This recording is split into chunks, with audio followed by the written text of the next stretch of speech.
یہ اپوزیشن کی جماعتیں ہیں ظاہر ہے، اور اس کے اندر جو 6 جماعتیں ہیں، میں تھوڑی تفصیل آپ کے سامنے رکھ دوں تاکہ اندازہ ہو کہ اس کے اندر کون کون شامل ہے۔ اور یہ جو اعلامیہ جاری ہوا ہے، یہ بہت بڑی الارمنگ سچویشن اس نے بجا دی ہے۔ جو عید کے بعد چوکوں چوراہوں میں گلی کوچوں کے اندر جو بات چیت ہوگی، 6 ججز نے تو کہا کہ مداخلت کی گئی اور اس پر انویسٹیگیٹ کیا جائے اور ہمیں فورم بتایا جائے، بیسیکلی انہوں نے یہ بتایا ہے۔ لیکن یہاں پر تو کہا گیا ہے کہ بھئی فوج کی مداخلت، اب ہمارا جو ایجنڈا ہے، یہ جو تحریک شروع ہو رہی ہے، فوج کی مداخلت اب پاکستان کی سیاست کے اندر نہیں ہونی چاہیے۔ اور اسی نقطے پر یہ تمام سیاسی جماعتیں، آپ ذرا تصور کیجئے، ہزاروں لاکھوں لوگ جب اس ایجنڈے کے ساتھ سڑکوں پر آئیں گے تو پاکستان کے اندر اور پاکستان کے باہر یہ جو سارا کیس ہے وہ کیا جائے گا، یہ ساری چیزیں یقینی طور پر آنے والے دنوں کے اندر اسٹیبلشمنٹ کے لیے بڑی مشکلات جو ہے وہ کھڑی کریں گی۔ اب یہ اجلاس جو ہے، اس کے اندر مجلس وحدت المسلمین کی میزبانی کے اندر 2 اپریل 2024 کو اسلام آباد میں ہونے والے مشاورتی اجلاس کے شرکاء، پہلے تو اس کے اندر کون کون شریک ہوئی ہیں 6 جماعتیں۔ ایک پشتونخوا ملی عوامی پارٹی ہے، محمود خان اچکزئی اور دیگر شامل ہوئے ہیں۔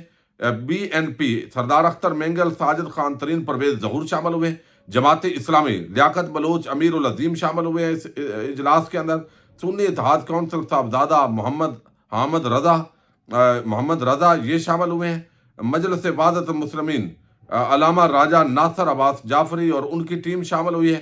پاکستان تحریک انصاف سے اس اجلاس میں بیرسٹر گور علی، عمر ایوب خان، اسد کیسر، حامد خان اور رؤوف حسن، یہ اس کے اندر جو ہے وہ شامل ہوئے ہیں۔ اب اس کے اندر جو 13 نکاتی جو چارٹر آف ڈیمانڈ پیش کیا گیا ہے وہ انتہائی عام ہے، جس کی بنیاد پر ان جماعتوں کا اتفاق ہو گیا، اور مزید جو جماعتیں ہیں وہ بھی اس کے اندر شامل ہوں گی۔ یہ جو دھاندلی زدہ اس مرتبہ جو الیکشن ہوا ہے اور نئے انتخابات کا اس کے اندر مطالبہ بھی سامنے آیا ہے، یہ بڑی عام چیز ہے۔ یہ تھوڑا سا ایک چیز، ایک لائن وہ سننے والی ہے، جس خبر پر زیادہ فوکس نہیں کیا گیا، اس نے پاکستان کی اگلی جو سمت ہے اس کا تعین کر دیا ہے۔ اس کے اندر کہا گیا کہ اسلام آباد میں یہ جو جماعتیں ہیں ان کا اجلاس منعقد ہوا ہے، 6 جماعتوں کا۔ اجلاس میں آئین کی مکمل بحالی، قانون کی عملداری، آزادانہ اور منصفانہ انتخابات کے ذریعے جمہوریت کی مکمل بحالی، عدلیہ کی آزادی اور سول بالادستی کے بنیادی اصولوں پر اتفاق پایا گیا۔ اجلاس میں طے پایا گیا ہے کہ ان مقاصد کے حصول کے لیے مشترکہ جدوجہد کی ضرورت ہے، نیز پاکستان کی دیگر جماعتوں سے بھی ان مقاصد کے پیش نظر رابطہ کیا جائے گا۔ آئین اور جمہوریت کے لیے حقیقی خطرات جنم لے چکے ہیں۔ جمہوریت اور ریاست کا نظام اب فوجی مداخلت کی وجہ سے مکمل طور پر مفلوج ہو چکا ہے، یہ اس کے اندر کہا گیا ہے۔ یعنی آئین اور جمہوریت کے لیے خطرات اور فوجی مداخلت کی وجہ سے نظام مکمل طور پر مفلوج ہو چکا ہے۔ فوجی جرنیلوں کے غیر آئینی بالادست سیاسی کردار اور مداخلت کی وجہ سے عوام اور ریاست میں خوفناک فاصلے پیدا ہو گئے ہیں۔ عوام کا غصہ اب اس سطح پر پہنچ گیا ہے کہ سیاسی قیادت نے آئین کی بالادستی اور جمہوریت کی بحالی کے لیے کردار ادا نہ کیا تو ملک کے مستقبل کے لیے بڑے خطرات پیدا ہو جائیں گے۔ یہ بڑی ہی عام یہ پریس ریلیز اور اعلامیہ ہے جو آگے آپ کو جو ہے وہ بتا رہا ہے۔ اس کے اب جو نکات ہیں 13 وہ میں آپ کے سامنے رکھ رہا ہوں تاکہ اندازہ ہو کہ ایک طرف شرائع دستور پر جو ہے وہ سپریم کورٹ آف پاکستان میں سماعت ہو رہی ہے، اور وہ قاضی صاحب کی اکثریتی جو ہم خیال بینچ ہے وہ کوئی بھی فیصلہ دے سکتا ہے، لیکن ایک طرف یہ جو سیاسی پورا ابھار ہے، یہ سارا جو دباؤ ہے یہ اسٹیبلشمنٹ پر الٹیمیٹلی جا رہا ہے۔ وہ کہتے ہیں آج کا یہ اجلاس ملک کے تمام بحرانوں کی بنیادی وجہ ملک کے متفقہ آئین سے انحراف اور کروڑوں عوام کے منتخب پارلیمنٹ کی بے توقیری کو سمجھتا ہے، اور اس عزم کا اعادہ کرتا ہے کہ آئین کا ہر قیمت پر تحفظ اور دفاع کیا جائے گا اور اس پر کسی قسم کا سمجھوتا نہیں کیا جائے گا، اور یہ کہ پاکستان کی اندرونی اور بیرونی معاملات کی تشکیل کا اصل منبع اور مرکز عوام کی حقیقی منتخب پارلیمنٹ ہوگی۔ کوئی بھی فیصلہ پارلیمنٹ کی منشا اور مرضی و منظوری کے بغیر نہ قبول ہوگا اور نہ کسی کو کرنے دیا جائے گا۔ یہ نمبر 2، یہ اجلاس 8 فروری 2024 کے عام انتخابات کے تبدیل کیے گئے نتائج کو یکسر مسترد کرتا ہے، جن میں حقیقی الیکشن کے نتائج کو زوردار اور انتہائی بھونڈے انداز میں تبدیل کر کے سارے جہاں میں ملک کی بدنامی اور جگ انسائی کی بنیاد رکھے گی، اور ساتھ ہی موجودہ جعلی حکومت عوام پر تھوپ دی گئی۔ یہ بڑی عام اجلاس میں قرار دیا گیا کہ موجودہ جعلی حکومت کو مصنوعی استحکام اسٹیبلشمنٹ نے بخشا ہے اور غیر منتخب لوگوں کو الیکشن میں دھاندلی کے ذریعے عوام پر مسلط کیا گیا۔ اجلاس نے اسٹیبلشمنٹ کے سیاست میں بڑھتے ہوئے عمل دخل پر گہری تشویش کا اظہار کیا ہے اور اسے ملک کی قومی سلامتی اور قومی اداروں کے لیے خطرہ قرار دیا گیا ہے۔ یہ انتہائی عام جملہ ہے، یعنی ملک کی سلامتی اور قومی اداروں کے لیے خطرہ قرار دیا گیا ہے۔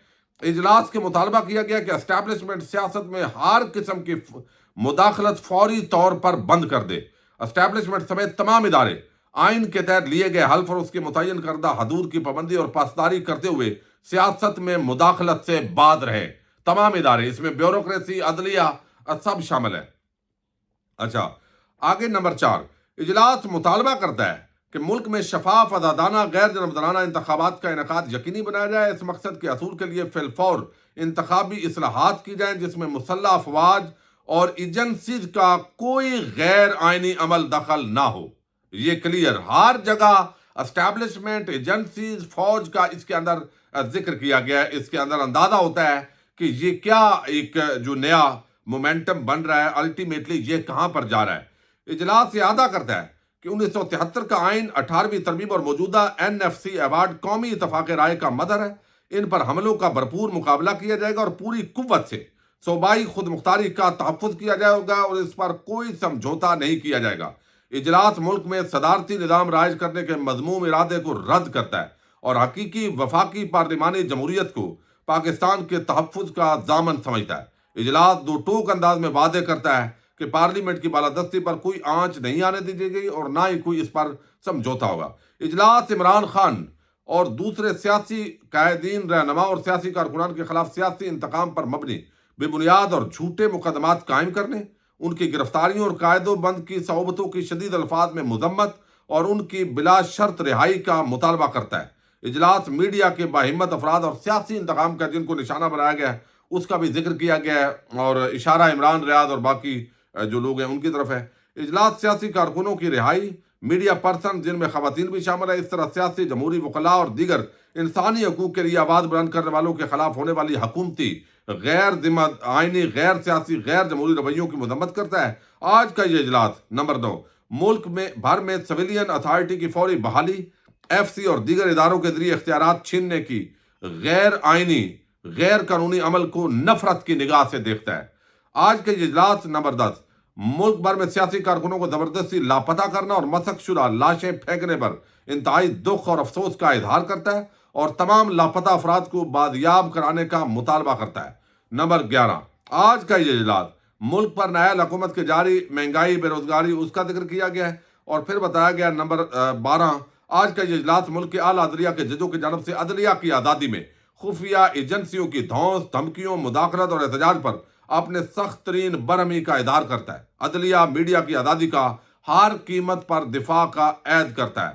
نمبر 13 سرکاری ملازمین کے غلط داخلہ و خارجہ ناکام پالیسیوں کی وجہ سے ملک میں سیاسی عدم استحکام اور عالمی تنہائی سے دوچار ملک کو سیاسی استحکام اور عالمی تنہائی سے نکالنے کے لیے ملک کی داخلہ اور خارجہ پالیسی کی تشکیل ملک کے حقیقی منتخب پارلیمنٹ کے لیے ضروری ہے۔